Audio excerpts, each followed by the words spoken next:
Secretary Pompeo congratulated the Ethiopian Prime Minister on the prestigious honor of being the 100th recipient of the Nobel Peace Prize. The Secretary highlighted the importance of the strong partnership between the United States and Ethiopia and the United States support for Ethiopia's historic reforms. They also discussed recent violent protests in Oromia and the need to peacefully address the challenge of ethnic conflict. Secretary Pompeo and Prime Minister Dr. Abiy also discussed regional issues according to a statement issued by the U.S. Department of State. The Secretary asked for the Prime Minister's support in brokering a sustainable implementation of the National Unity Government called for in South Sudan's peace agreement.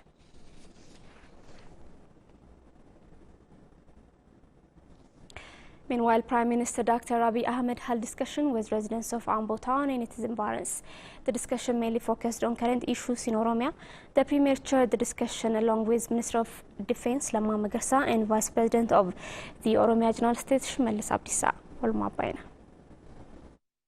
A delegation led by Prime Minister Dr. Abiy Ahmed has conferred with public representatives of West and Southwest Shawa zones as well as Ambo, Waliso, Burayu and Holota towns in Ambo town. Participants of the conference raised various questions and suggestions. We reached this level after we paid cost sacrifice for centuries with cultures and values. We don't have culture of hurting anybody. We also don't have an interest of hurting anyone. There was no religious conflict among us. All political parties are coming together to strengthen their unity. I think Meddamar is strengthening unity, as far as my understanding. If it is so, let us call our youth who are still in forests. Then let us, the people, decide its fate through election. Prime Minister Dr. Abiy Ahmed said that discussing with public is an input to evaluate and build a strong socio-economic and political system.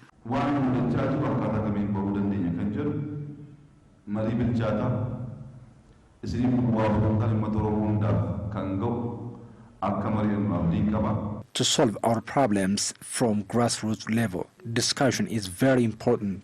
We share your sorrow and challenges.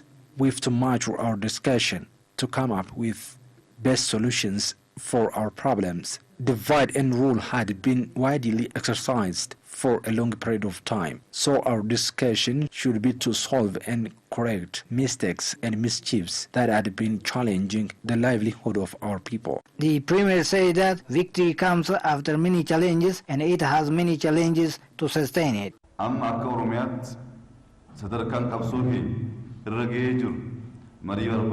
As Oromia, we need to discuss to evaluate the maturity level of our struggle. We have to discuss deeply and openly. Paying new sacrifications should be over. Vice President of the Oromia Regional State Shimallis Abdiisa for his part said that ensuring true federalism is a solution for the realization of democracy in the country.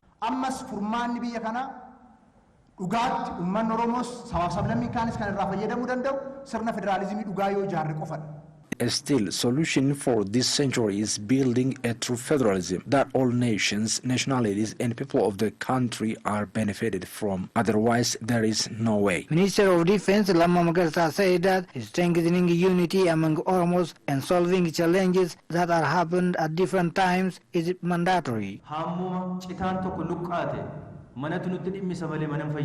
Hereafter, nothing should be lost. We should come together as much as possible to solve our problems.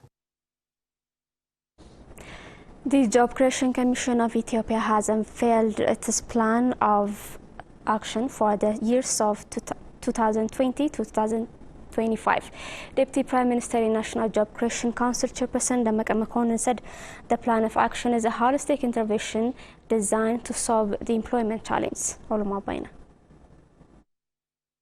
The plan of action is a holistic intervention designed to solve the employment challenges and provide a new vision of employment in Ethiopia. Besides the government's aggressive effort in creating employment in identified sectors such as manufacturing, the plan of action recognizes the previously unrecognized areas like music, fashion, photography, and fine arts. The plan of action stated that job creation remained highly unrecognized and suffered from structural problems even if over 600,000 jobs were created in 2018. The Job Creation Commission envisions creating more than 800,000 jobs annually by in 2025 by reinvigorating strategies that enhance the activity. Speaking at the opening of the Jobs Summit, Deputy Prime Minister and National Job Creation Council Chairperson Damaka Mokonnen said, creating job opportunity is centerpiece of the major economic reform program of the government. The government will revisit the job creation potentials in the country, especially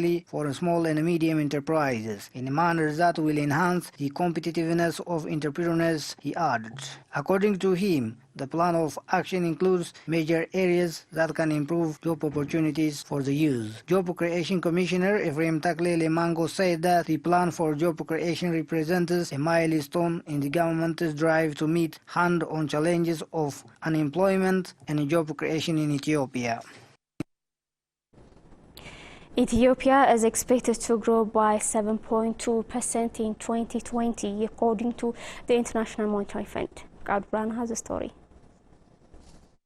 The International Monetary Fund Regional Economic Outlook of Sub-Saharan report released indicated that the growth is expected to ease over the medium term to about 6.5%, reflecting efforts to address large external imbalance through fiscal and monetary policy tightening. Ethiopia is among the several countries in Sub-Saharan with narrow tax base that the report considered need to advance domestic revenue mobilization. 9 countries of the Sub-Saharan region, including Ethiopia, accounting 16% of the regional GDP, are also at high risk of debt distress. According to the report, growth in Sub-Saharan Africa is projected to rise to 3.6% in 2020 from 3.2% in 2019. It also indicates that growth is forecast to be slower than previous envisaged for about 2/3 of the countries in the region. IMF Division Chief African Development Papa Nyadiane said, growth is projected to remain strong in non-resource intensive countries, averaging about 6%, while growth is expected to move in a slow gear in resource intensive countries. Some 24 countries home to about 500 million people will see their per capita income rise faster than the rest of the world, he added. Nyadiane pointed out that inflation is expected to ease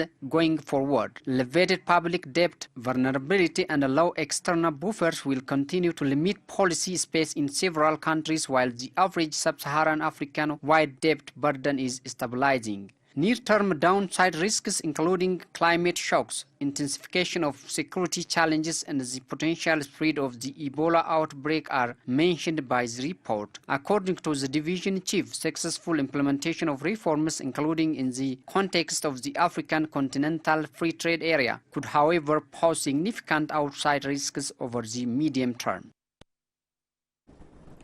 Member of EPRDF ODP Executive Committee and with the rank of Minister Coordinator for Democratic Building Institution, Fkadu Tasamma said ODP higher officials are striving to respond to Oromo people inquiries strategically. Peace conference involving community representatives drawn from the 4 Wallaga zones held in Nakamti town. Oromo is the largest ethnic group in the Horn of Africa. Oromo owns an indigenous democratic system, that is Gada, which many scholars believe is a base for modern democracy. But enemies who understood this left no stone unturned to disunite Oromo people. The more the Oromo people have strengthened their unity, the more they are able to achieve political victory. Public conference that brought together representatives of East, West, Dambidolo and Horogudru zones of Oromia regional state has been held in Nakamte town, aimed at nurturing the secured victory, find solution for occurred problems, and bringing lasting peace. Participants of the conference raised ranges of questions pertaining to peace and development. Member of the EPRDF/ODP Executive Committee was also coordinator of a Center for Building Democracy with the rank of Minister. Fkadu Tasamma has responded to the raised questions. Many destructive agendas created at every places to disunite us. We have to go forward together knowing this. We will be committed to create unity among political parties. If you get united, you will help us a lot. You can influence every political party to come toward this unity. He said supremacy of law is ensured through peaceful discussion and reconciliation instead of forceful means. Fikadu stated that the government is ready to bring investment to the area but asked the residents to ensure peace and stability. He said the Oromo Democratic Party leadership is discharging its responsibility in answering the long-standing question of Oromo people gradually. We, the leaders of ODP, will be committed to answer all the questions of Oromo with no doubt. We have no interest to stay in our position for all present again. Since some of the questions are due to get response, you are expected to wait for us patiently. Ministry of Education and Students, Parents, Teachers Associations were requested to work cooperatively to ensure education quality at all levels. Ministry of Education announced that it has been cooperatively working with students, parents, teachers association and other stakeholders in achieving the goal of teaching and learning process in all parts of the country. School Improvement Program Director with the Ministry of Education, Johannes Wagaso, said there is a dropout of students in many schools in this academic year. Nowadays, we are observing a huge dropout of students in many schools in this academic year in all parts of the country. Others were also not attending their school properly. Johannes also noted that students, parents and guardians week is to be celebrated in the near future in all parts of the country. Students, parents and guardians week is going to be celebrated in all of our schools in the near future. In this program, all parents and students should take part and discuss on their matter. President of Students Parents Association, Engineer Getachew Setany for his part, said the association is closely working with the government to ensure education quality. Students' parents have an extraordinary role in helping their children in fulfilling all what they need from their parents, and after following their academic performance will play its role in achieving their goal. Our association has been closely working with government so as to ensure education quality. So the Prime Minister disclosed that about 407 individuals suspected of inciting violence have been detained. Head of the Press Secretariat at the office, Ngusu Tlaun, said a total of 78 people were killed following the October 22 incident. According to him, the government has brought to justice more than 2,000 out of the 3,221 individuals detained for having links with similar conflicts occurred over the past 1 year. Briefing journalists, head of the Press Secretariat at the office of the Prime Minister, Ngusu Tlaun, said individuals suspected of inciting violence have been detained.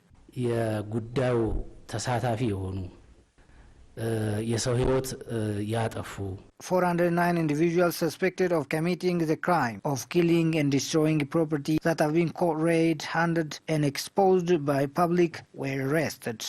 He added that support is being made for the displaced and those who need health treatment. The head expressed the government's condolence over the killing of 78 people following the October 22 incident. Ngusu stated that public discussion chaired by high-ranking government officials are underway in areas affected by the conflict. He thanked security organs, Abagadas, youth and other community members for their contribution in calming the situation.